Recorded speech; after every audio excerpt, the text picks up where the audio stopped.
안녕하세요. 오늘은 제13강의 당신 속에 있는 5가지 보호물을 회복하라고 하는 큰 주제 속에 이제 오늘은 인격성에 대해서 공부하려고 합니다. 전 시간에는 우리 안에 있는 2번째 보물인 영혼성에 대해서 공부했습니다. 그런데 공부를 시간이 쫓겨서 공부를 다 하지 못한 마지막 부분을 조금 더 공부하고 인격성에 대해서 공부하려고 합니다. 지난번에 우리가 영혼성에 대해서 공부할 때 우리는 영혼성의 가치, 그 얼마나 중요한가에 대해서 배웠습니다. 영원하신 하나님이 우리를 영원한 존재로 만들어주신 그 자체가 우리에게는 굉장한 가치 있는 존재로 만들어주셨다는 것이죠. 그런데 이 영혼성을 가진 우리 인간이라고 하는 존재는 이 영혼성의 만족이 없이는 살아갈 수 없다는 것입니다. 육적인 만족을 가지고는 살아갈 수 없는 우리 인생들에게는 항상 이 영혼성의 만족을 위해서 몸부림칠 수밖에 없다는 것이죠. 그래서 그 증거들로 예를 들어 이집트에 보면은 그 미라를 만들어서 사람이 다시 살아날 그 영원한 생명을 위해서 준비하는 걸 볼 수가 있죠. 또 우리나라를 봐도 우리나라 그 조상들에게 제사를 드리는 것은 조상들이 비록 죽었지만 그 영혼이 돌아와서 조상에게 드리는 그 제사 음식을 이제 드시고 가시라고 하는 그런 그 조상들에게 드리는 제사도 우리가 볼 때 그 영혼성의 이제 만족을 위해서 사람들은 그 영혼성을 이제 추구하고 있어요. 그 영혼성 본능에서 나오는 것이죠. 자, 그래서 우리가 솔로몬 같은 사람들은 세상 것을 다 추구하고 다 만족을 얻었던 사람이지만 그 세상 것 만족을 통해서 육적인 만족은 다 얻었지만 결국 그는 참 만족을 얻지 못했습니다. 왜냐하면 영적인 그 본능에서 나오는 영혼성의 만족을 얻지 못했기 때문인 것입니다.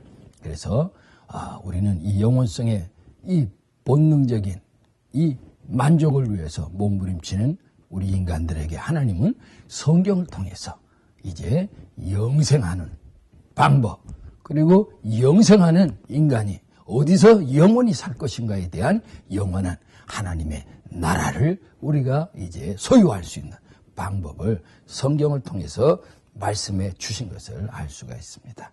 자, 우리는 이제 성경을 통해서 이 그리스도로 말미암는 하나님의 자녀가 된 권세 아래 하나님의 나라를 유업으로 상속받게 된 그런 큰 은혜를 인하여 우리가 참 만족을 얻게 되는 것입니다.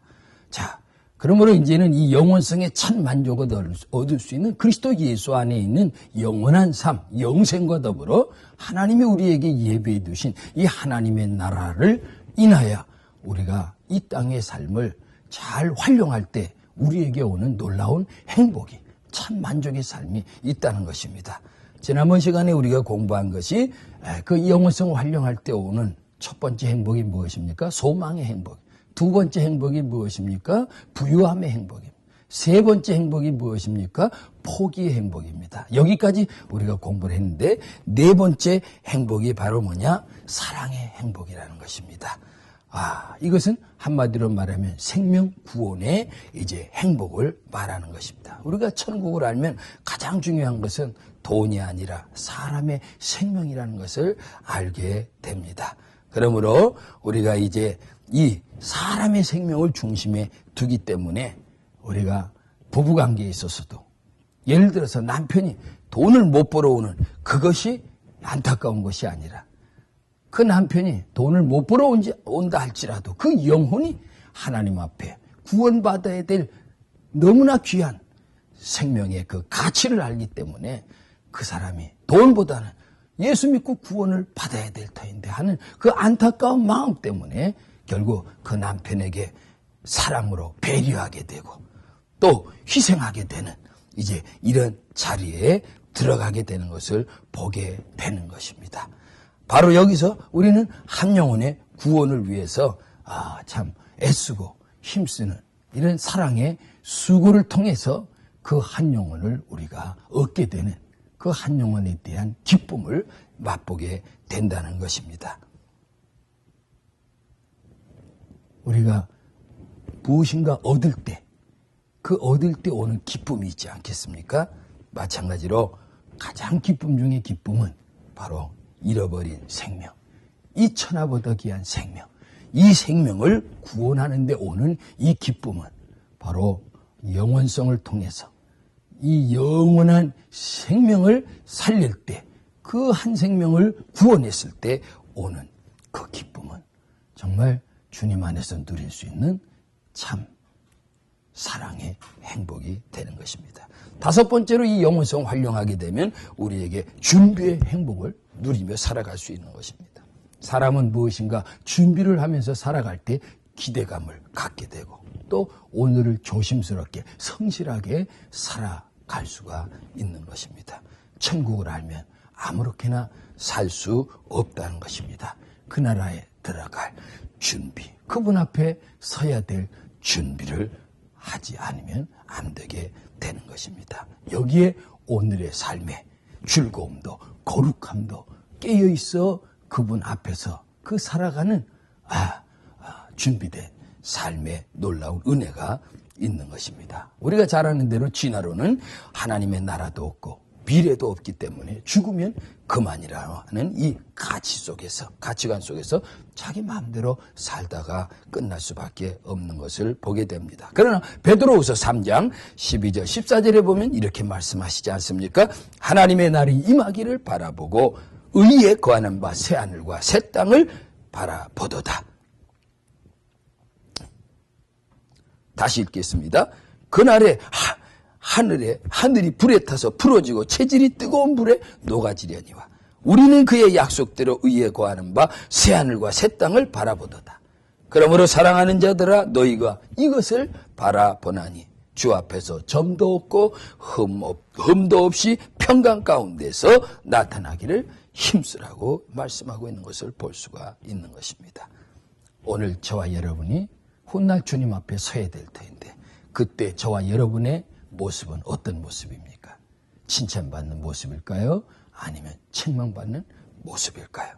성경은 우리에게 그분 앞에 서야 될 것에 대한 오늘 준비된 삶을 당부하고 있는 것을 볼 수가 있는 것입니다. 마지막으로 영원성 활용하게 되면 이제 담대함의 행복을 누리게 되는 것입니다. 천국을 중심으로 살아가는 이 사람들의 가장 중요한 재산 중에 재산은 바로 이것입니다.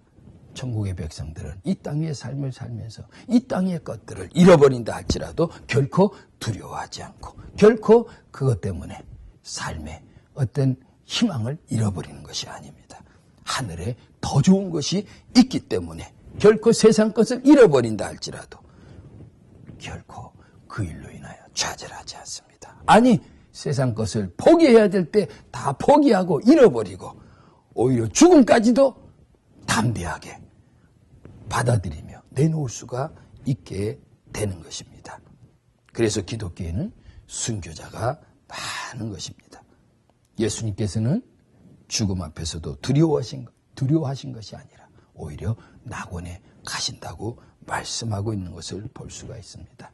그분은 더 좋은 것을 바라보시며 자기 자신의 몸과 생명을 내놓으실 때조차라도 전혀 두려워하지 아니하시고 오히려 하늘에서 하나님이 예비한 그 하늘의 행복을 바라보시며 그분은 승리하셨던 것입니다. 이렇게 천국에 대한 확신만이 어느 세상 환경 앞에서도 아니 죽음 앞에서도 능히 담대할 수가 있는 것입니다. 오늘 저와 여러분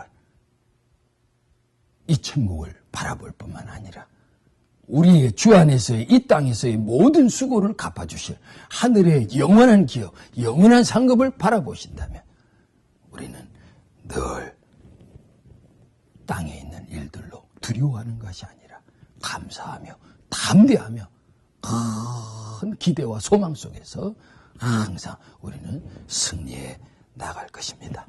자, 이제 이 정도로 영혼성에 대해서 마무리를 하고 오늘은 제 13강이 이어서 이제 세 번째 저와 여러분 안에 하나님이 허락해 주신 이 보물, 인격성에 대해서 알아보도록 하겠습니다. 자, 우리 인간에게 주신 선물, 이 하나님의 형상, 이 5가지 특징들 중에 어느 것 하나 소중하지 않은 것이 없는데 그 중에 정말 소중한 것은 바로 이 인격성이에요.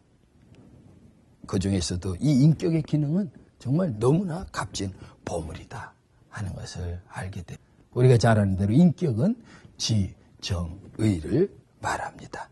이것은 스스로 알고 스스로 생각하고 스스로 판단하고 스스로 이제 결정하고 행동할 수 있는 능력을 말하는 것입니다. 하나님은 우리를 로봇이나 기계처럼 만들지 아니하시고 하나님만이 가지고 계신 이 귀한 속성을 우리에게도 스스로 알고 느끼고 판단하고 결정하고 행동할 수 있는 능력을 우리에게도 주신 것입니다. 대단히 하나님이 우리 인간에게 어마어마한 능력을 우리에게 주신 것입니다. 이 안에서 우리는 모든 것을 생각하고 모든 것을 만들어 갈 수가 있습니다. 그래서 인간만이 이 안에서 이 기능 때문에 철학을 하고 과학을 하고 우리의 주어진 삶의 주변 환경을, 다시 말하면 문화와 문명을 발전시켜 나갈 수 있게 되는 것을 보는 것입니다. 자, 우리가 이제 크게 두 번째로 공부하려고 하는 것은 이 인격의 기능 중에 첫 번째 기능이 바로 이 생각의 기능입니다. 다시 말하면 생각의 다양성을 인간은 가지고 있다는 것입니다. 어떤 문제를 우리가 하나 두고 많은 사람들의 의견을 물어보면 대부분이 다 의견이 다른 것을 우리는 보게 됩니다. 이때 누구의 의견이 옳으냐 할 때 어느 사람은 맞고 어느 사람은 틀리다고 할 수가 없는 것입니다. 사실 생각의 기능이 다르기 때문에 모든 사람의 의견은 다 다를 수밖에 없는 것입니다. 그런데 세상에서는 오직 강한 자의 의견만 우리가 맞고 또 그렇게 따르게 될 수밖에 없는 상황을 보게 되는 것입니다. 이것이 바로 인본주의, 진화론이 지배하고 있는 세상에서는 어쩔 수 없는, 그래서 아이보다는 어른의 의견을 따라야 돼요. 후배의 의견보다는 선배의 의견을 따라야 돼요. 직장에서도 직장 상사의 말이라면 그대로 따르지 않으면 안 되는 이런 상황들을 우리가 이제 보게 되는 것입니다. 그러나 창조론적인 입장에서 본다면 모든 사람의 의견을 다 존중해서 우리는 들어주는 것입니다. 그리고 귀하게 여겨주는 것입니다. 왜냐하면 생각의 다양성이 인격 안에 주어진 하나님의 속성이기 때문입니다. 그래서 우리는 서로 다른 생각의 다름을 인정해 줄 필요가 있다는 것입니다. 내 생각과 저 사람의 생각이 다르다고 해서 윽박지르고 그걸 말이라고 해? 말 같지 않은 소리 하지도 마. 우리는 이렇게 할 수가 없는 것입니다. 생각의 다양성을 인정해주고 격려해주며 우리는 우리의 삶을 보다 더 다양하게 폭넓게 만들어갈 필요가 있다는 것입니다. 두 번째 인격의 중요한 기능 중에 또 하나는 바로 자유인으로서의 특성이 있다는 것입니다. 기계는 스위치만 누르면 다 이게 자동으로 움직입니다. 그러나 인간은 그렇지 않습니다.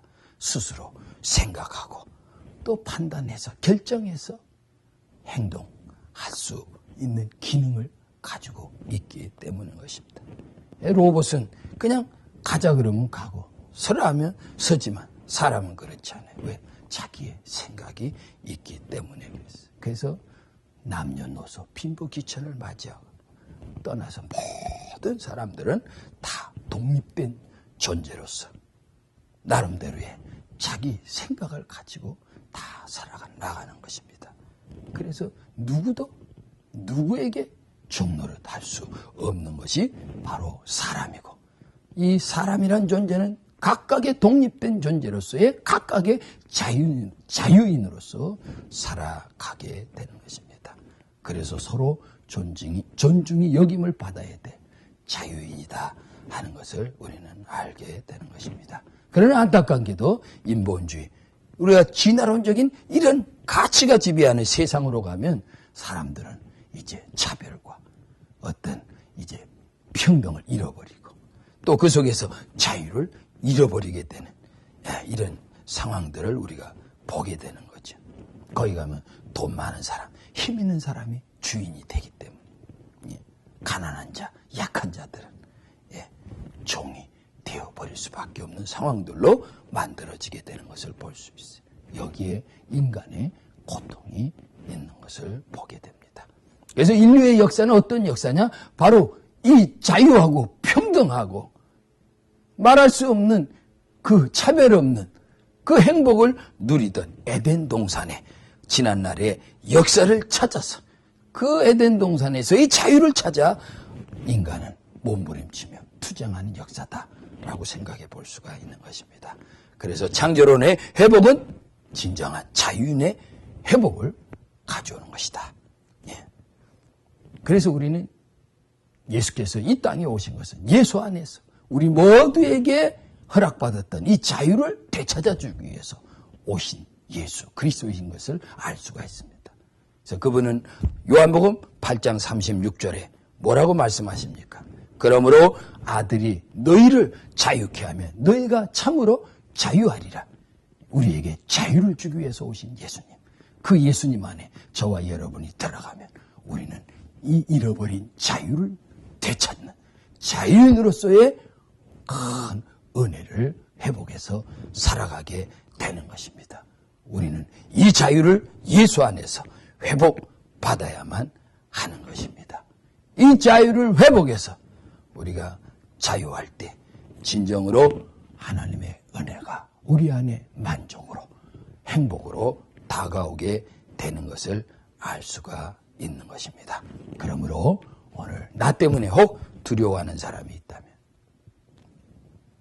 그 사람에게 나로 인한 장애물이 되는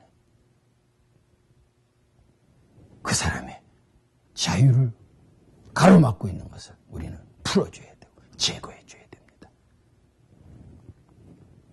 진정한 리더십은 강제성 속에서 나오는 것이 아니라 자유와 존귀하게 여겨주는 데서 우리의 참된 리더십과 참된 자유의 관계 속에서 우리는 참으로 만족하고 행복할 수 있는 관계와 환경이 만들어지게 되는 것을 알 수가 있는 것입니다.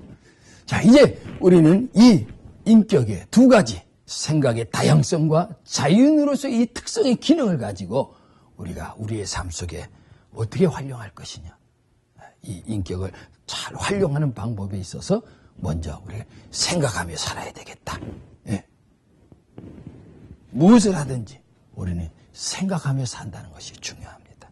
생각 없이 움직이는 기계나 로봇처럼 우리가 살지 말고 저와 여러분은 이 생각의 기능을 활용할 때 더 풍부한, 더 아름다운 삶을 창조할 수 있는 삶을 살아갈 수 있다는 것입니다. 같은 음식을 만들어도 생각하면서 만든 사람과 생각 없이 만든 사람의 맛은 틀리다는 것이죠.